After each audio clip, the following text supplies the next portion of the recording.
Hey everybody, it's Chris here again from Canadian Mosaic English Language School and Services. Today our topic is the IELTS speaking test. The first thing you need to know about the test is that it's between 12 and 15 minutes long. This is the standard amount of time for everyone's test. The second thing that you need to know is there are 3 parts of this test. The first part is the introduction. In this part of the test, the purpose is just to try to get the candidate to relax so that some natural or some good sounding English can come out. If you're nervous, you're not going to score as well as if you're nice and calm. The examiner knows this, and so the first part of the test is to help you calm down. You have no idea how many times when I've asked the question, "Can you tell me your name?" that I've got as the response. And if you're this stressed up when you're getting into this test, you're not going to do as well as you can. And so, don't worry in part number 1. Just calm down, answer the questions, and get ready for part 2. Now, part 2 is where we really get into what your English level is about.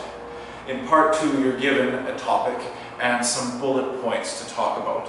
Think of these bullet points as topic sentences in paragraphs, and you're going to be providing the background information or the details or the reasons, some support detail to talk about that bullet point or topic.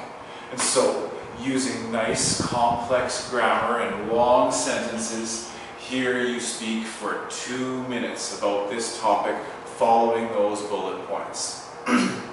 Finally, in the third part of the test, you're going to get questions that are related to the second part of the test to keep the conversation going.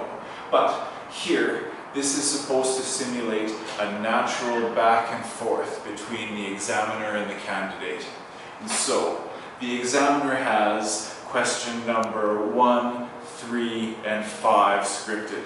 And based on your response to that question, the examiner asks you a question off the top of his or her head.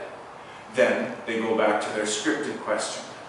They listen to your response and they ask you another question off the top of their head.